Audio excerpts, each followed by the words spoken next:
Have you ever been wide awake at 2:17 in the morning, staring at the ceiling, wondering why you're up again? The room is quiet, too quiet. The house sleeps around you, but your body doesn't follow. You try to stay still. Maybe if you don't move, sleep will return, but it doesn't. And deep down, you know this has happened too often to call it random anymore. If that sounds familiar, just take a moment and leave a small "me too" in the comments. I promise you, you are not alone. Because somewhere across the country tonight, from a small apartment in downtown Vancouver to a lakeside home in Nova Scotia, thousands of older Canadians will wake up at night without understanding why. Some will blame it on age, others on stress, a few will think it's just how it is now. But the truth is, there's something else at play. And sometimes the clue lies in something as simple as what's on your dinner plate. We often talk about sleep as something mysterious. It slips away and returns like the tide. But for those of us over 60, sleep becomes less of a gentle drift and more like a negotiation, a push and pull, a nightly dance with aches, thoughts, hormones, and sometimes, without us realizing it, food. Yes, food. What if I told you that the quiet, innocent-looking meal you had just hours before bed might be what's keeping you up at night? Not because it's unhealthy in the usual ways, but because your body, your aging body, no longer processes it like it used to. You see, as we get older, our digestion slows, hormonal rhythms shift, kidneys become more sensitive to certain compounds, and the foods that once gave us comfort at dinner time might now be the very things disrupting our rest. But this isn't a tale of blame or restriction. This is a story of awareness, because change doesn't have to mean sacrifice. Sometimes it just means understanding, and that understanding starts with listening to the quiet signals your body has been trying to send. Let me tell you about George. George is 72, a retired mechanic who lives just outside Saskatoon. Big heart, bigger appetite. Every evening, like clockwork, he'd sit down to a warm, hearty dinner. Steak, potatoes, a side of pickles, maybe a glass of tomato juice.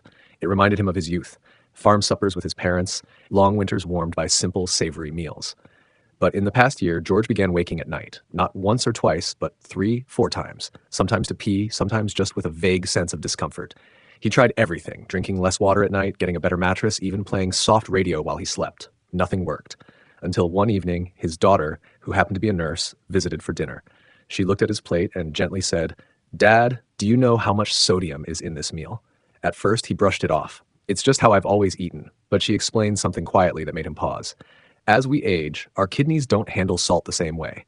Too much can raise blood pressure, irritate the bladder, and pull water into the system late at night, so you end up waking to pee or feeling restless. That night, George swapped the pickles for steamed carrots, skipped the juice, and scaled back the salt on his meat. He slept through the night for the first time in months. If this surprised you, let me know. Just type salt in the comments. You're not alone in this. Many foods we once loved now play different roles in our lives. There's something profoundly humbling about learning to care for your body in a new way. It doesn't mean turning away from what we used to enjoy. It means gently asking, does this still serve me? For Margaret, a 68-year-old from Kingston, the answer came through something as simple as her evening salad. Every night, she'd add a generous scoop of cottage cheese on top. It helped her feel full and added protein. But over time, she began waking up with bloating and discomfort, often around 1 or 2 a.m. Her doctor suggested something she hadn't considered, lactose sensitivity.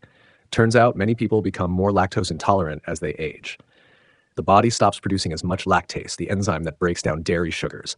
And what doesn't get broken down? Ferments. Gas builds. Sleep suffers. Margaret didn't want to give up her salad, so she tried goat cheese instead. Smaller portion, easier on digestion, and just like that, fewer wake-ups, deeper rest. And this isn't rare. According to a study in the Journal of Gerontology, up to 70% of adults over 60 develop some degree of lactose sensitivity, even if they never had trouble before. Have you ever noticed your stomach feels strange after dairy? If so, type milk in the comments. You're in good company. Now I want to share a story that still stays with me. Helen, 75, widow, lives alone in a quiet neighborhood near Victoria. She's warm, thoughtful, the kind of woman who knits scarves for her grandkids and mails them across the country with handwritten notes. But for over a year, she felt constantly exhausted, not from lack of sleep, but from interrupted sleep. She told me, "I always wake up around 3:30 a.m. It's like my brain switches on, and I can't switch it off again." At first, she thought it was grief, then anxiety. But when we looked closer, something else stood out. Helen loved her evening tea, specifically Earl Grey. She'd steep a big mug right after dinner and sip it slowly while watching the news. What she didn't realize was that black tea still contains caffeine, not as much as coffee, but enough to delay melatonin release, enough to fragment her sleep architecture, just enough that even when she fell asleep early, her body wouldn't stay there. She switched to chamomile, and while the grief didn't disappear, sleep softened. Her mornings became gentler. I feel like I'm not fighting my body anymore, she said. I wake up and I'm still me. That line, I'm still me, that stayed with me. If you've ever clung to small rituals for comfort, even when they might not serve you anymore, I invite you to share your story below. You never know who else it might help. Here's what we often forget. Our bodies are storytellers. They speak through sensation, through patterns, through those quiet midnight wake-ups we try to ignore. And sometimes they whisper truths that are hard to hear. That food you've always loved now feels heavy. That little indulgence before bed keeps your mind buzzing.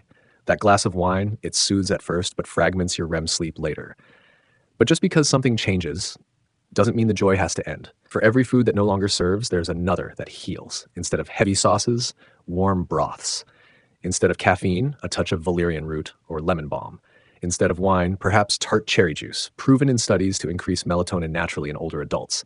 A 2014 study in the American Journal of Therapeutics found that older adults who drank 8 ounces of tart cherry juice twice daily slept longer and better, without side effects.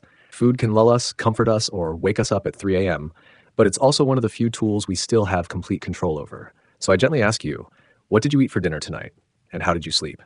Try noticing the connection.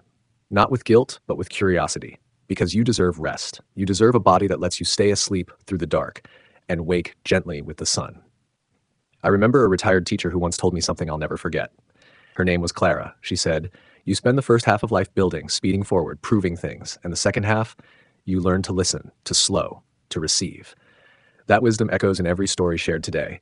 And if you've heard your body whispering lately, know that it's not betraying you. It's inviting you to shift, to explore, to rest differently, not as a patient, not as a problem, but as a person still worthy of deep, nourishing sleep.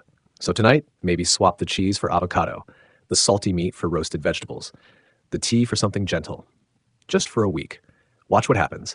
And if something shifts, come back and tell us. Type "it worked" in the comments. And if something in this video resonated with you, maybe consider joining us here on Elderly Seasons. We tell quiet stories for strong hearts, just like yours. Sleep well tonight. We'll see you soon.